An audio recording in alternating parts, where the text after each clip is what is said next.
The lock was iron, old iron, the kind that had been painted over twice and still bled rust along the seam. I know because I held it in my hand for maybe 10 seconds before I pulled the pin from my knife sheath and worked the hasp loose. 10 seconds. That's all the time it took to undo 3 years of what they'd done to her. I'll back up. My name is Running Elk. Most of the white ranchers between the Powder River and the Bighorn knew me as Elias, the name Father Crow gave me when I was 9, and he was still trying to make something of us. I kept it, not because I liked it, but because it was useful. The way a tool you didn't choose is still a tool. My own name, I kept for my own people. The name my father gave me when I was born in a hard winter, and he said, the elk don't stop running just because the snow comes. That name I carried inside. By the time any of this happened, I was 53 years old. My wife, Falling Rain, had been gone 11 years. My son was grown and working the timber country up north. I lived alone on 40 acres of rocky ground, east of a town called Bledsoe, which was 3 buildings and a well, and didn't deserve the word town. I ran 20 horses and some cattle and did blacksmithing for the ranchers who weren't too proud to bring their mounts to an Indian. Most of them came at night, which suited me fine. That winter, the winter of all this, had come in hard and early. Snow in September. By October, the drifts were chest-high on the north side of the stable, and I was burning through wood faster than I'd laid it in. I had enough. I want to be honest. I had enough for myself. I was not a man who went out looking for trouble, or for people who needed saving.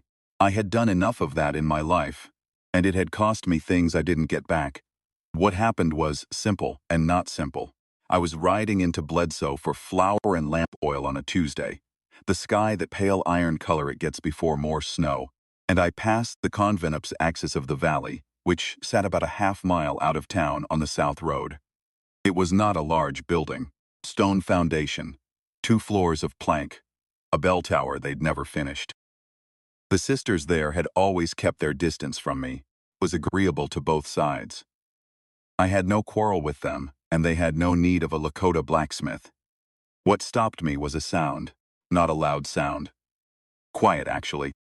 So quiet I thought at first it was wind working through the eaves, a kind of rhythmic scraping, low and steady, coming from below ground level.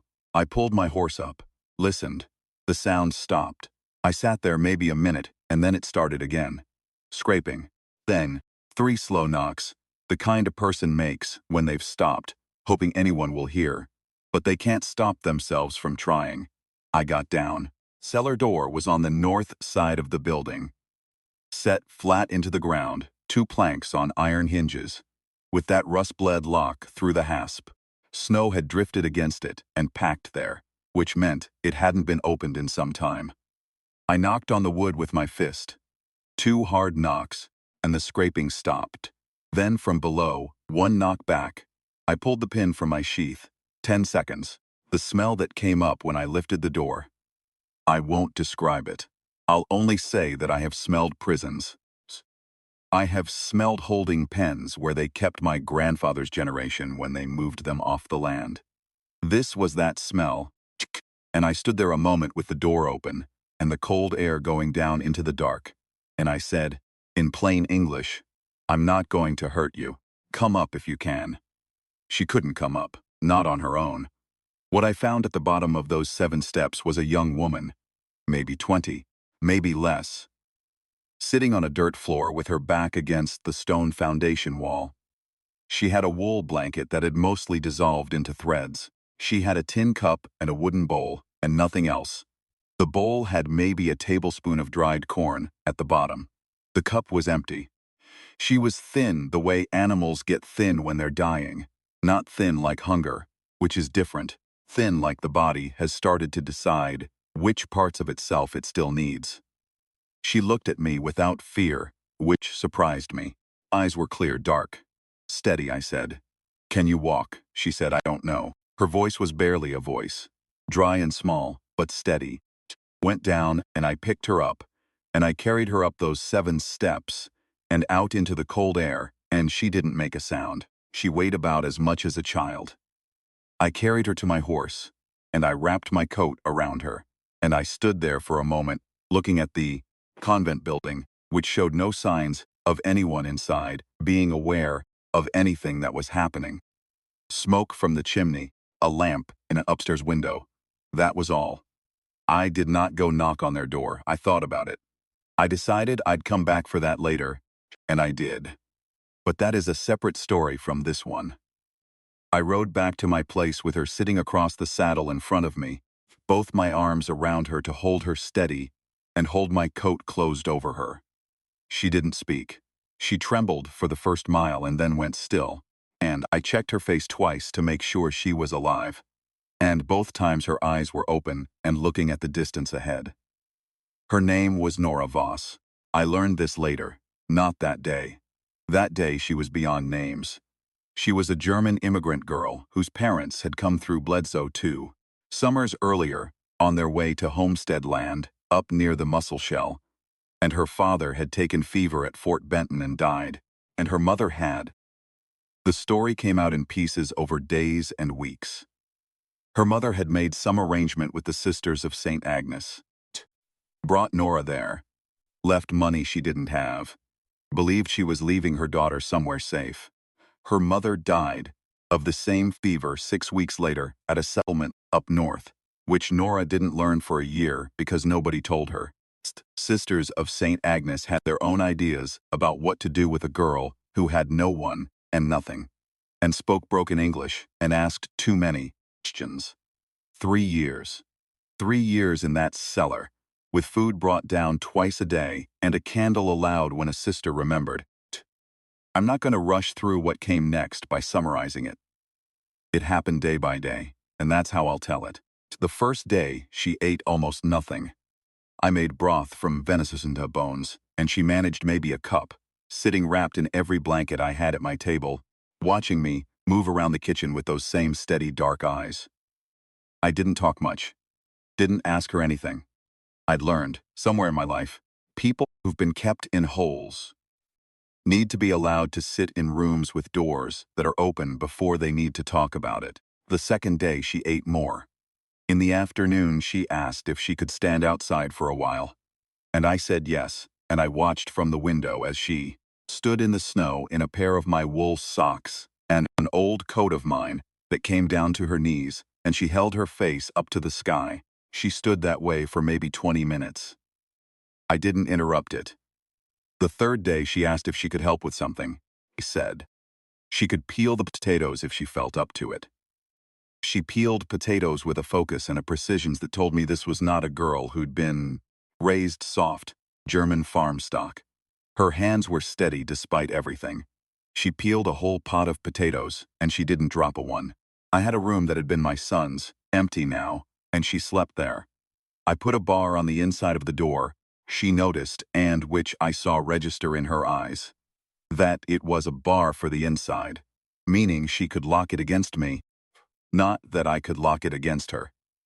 She didn't say anything, but I noticed that she started sleeping with the bar unlatched.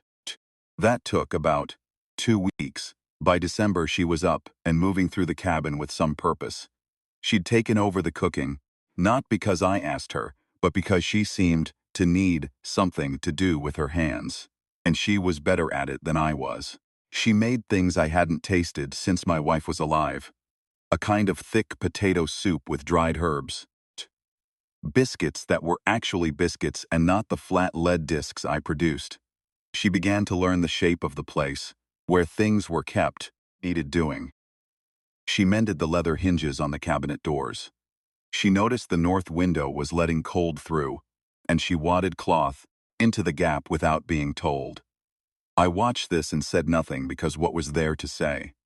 I had, by this point, ridden into Bledsoe and had a conversation with Sister Matthias, who ran St. Agnes.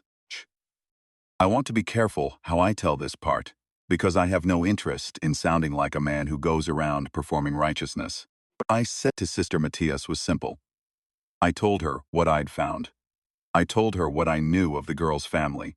I told her that Nora Voss was at my place, and that she was staying until she was well, and that after that she would go wherever she chose to go, that wherever that was, it was not going to be back to St. Agnes, and that if anyone from St. Agnes or from the town came to my place with any kind of claim on her, I would take the matter to the territorial judge in Miles City, and I would make sure the whole county knew what those 7 steps led down to.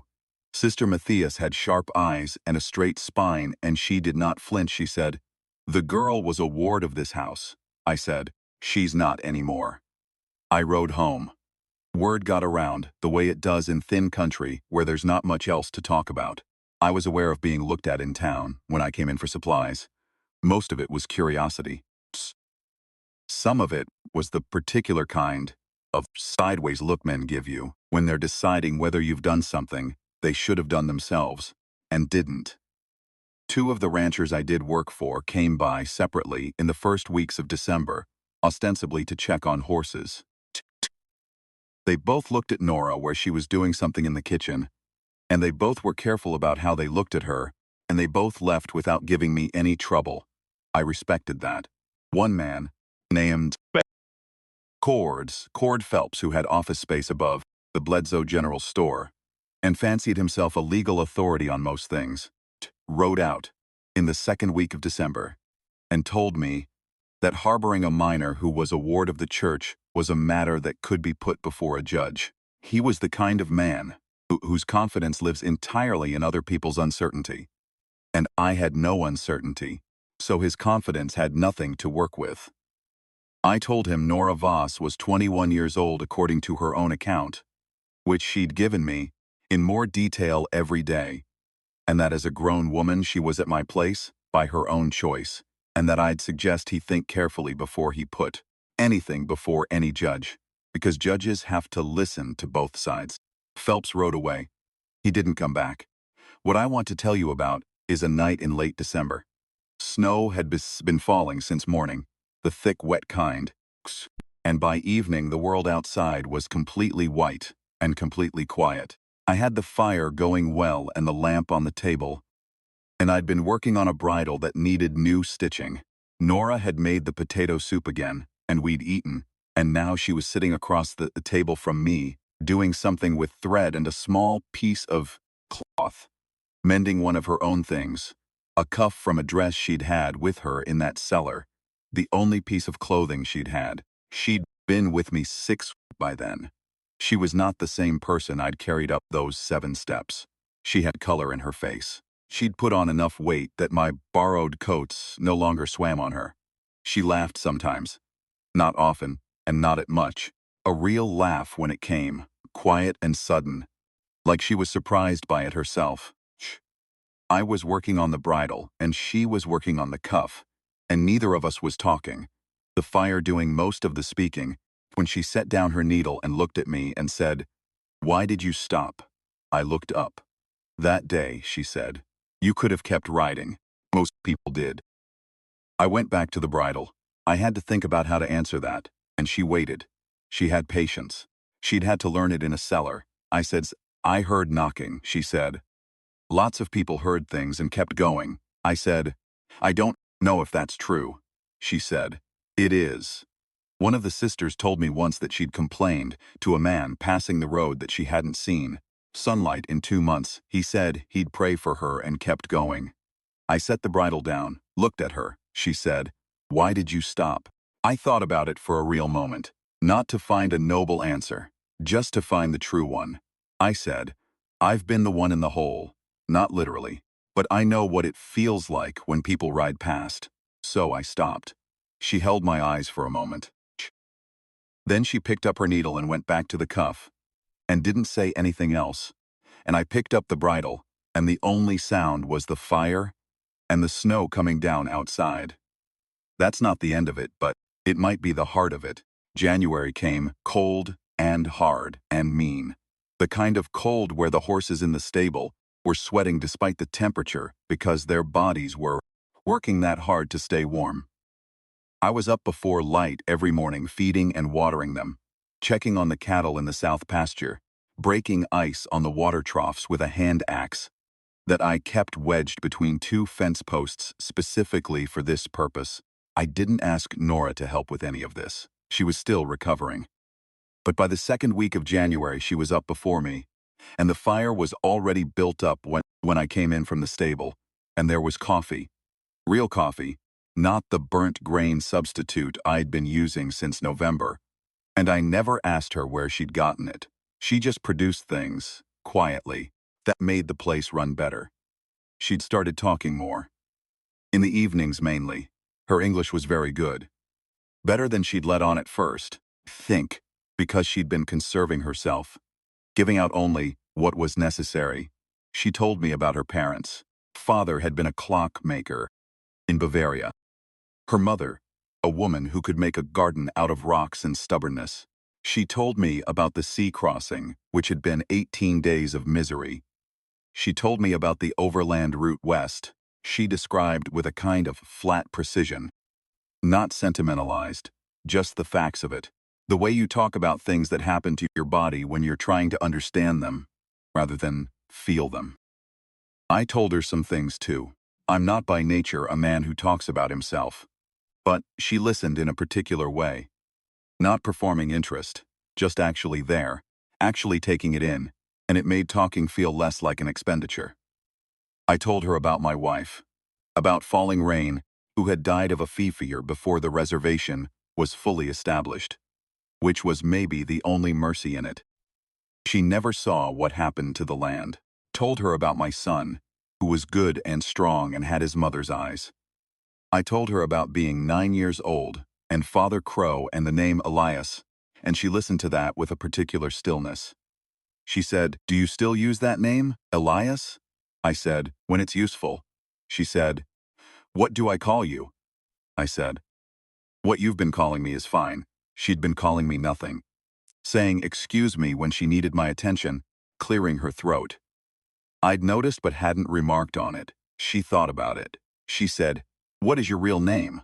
I told her, "Running Elk, Haka Inyanka in my own language," and I told her what it meant. She repeated it in Lakota, badly but trying. She said, "Running Elk," in English this time. Slow like she was placing it somewhere to cap, I said, "That'll do. Thing about providing for someone, really providing, not just giving charity, but being the person a place runs through, is that it changes you in ways you don't anticipate." I had been alone for 11 years and I'd made my peace with alone. I'd built the peace carefully, the way you build anything in cold country, with attention to what'll hold and what won't. And then, here was this woman moving through my house like she belonged to it, like she'd always been in it and was just recently returned. And the peace I'd built around solitude was not broken exactly, but it became a different shape. Like when you add a room to a building and the original structure is still there, but the whole thing breathes differently. In February, Cord Phelps came back. This time he brought a man I didn't know, who he introduced as an agent of the church district, and they sat their horses at the edge of my property and called out, and I came to the door and stood there. Phelps did the talking, he said.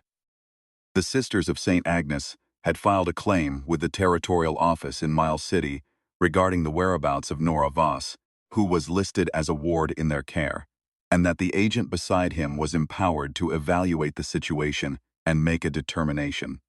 I said, "Come inside." They looked at each other.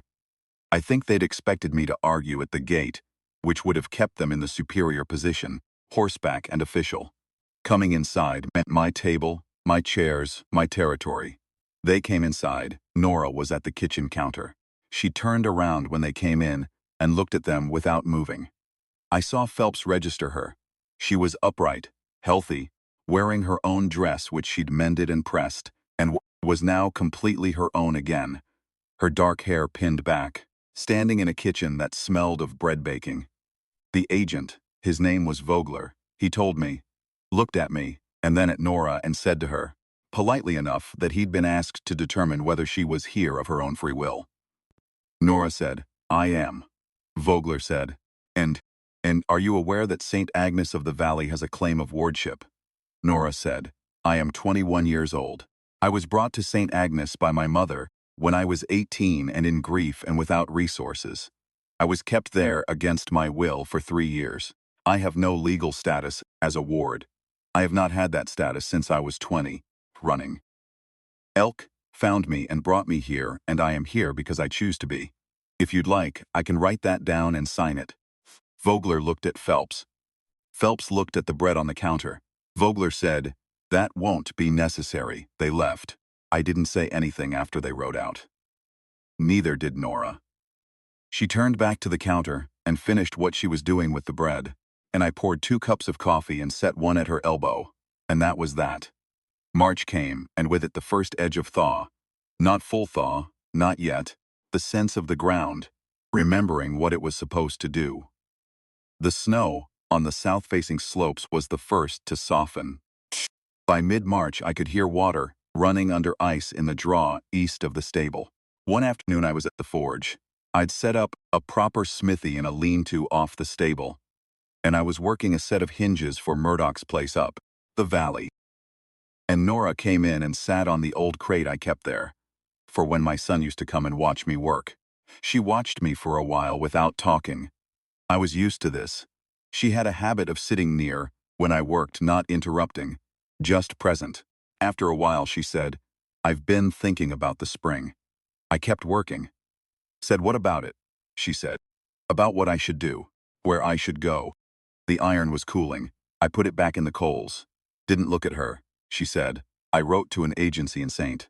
Paul about domestic work. I thought I might." I said, "You don't have to." She was quiet. I pulled the iron back out.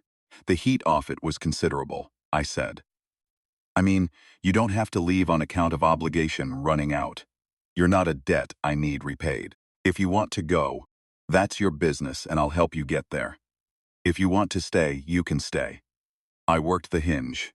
Didn't look at her. She said, "Why would I stay?"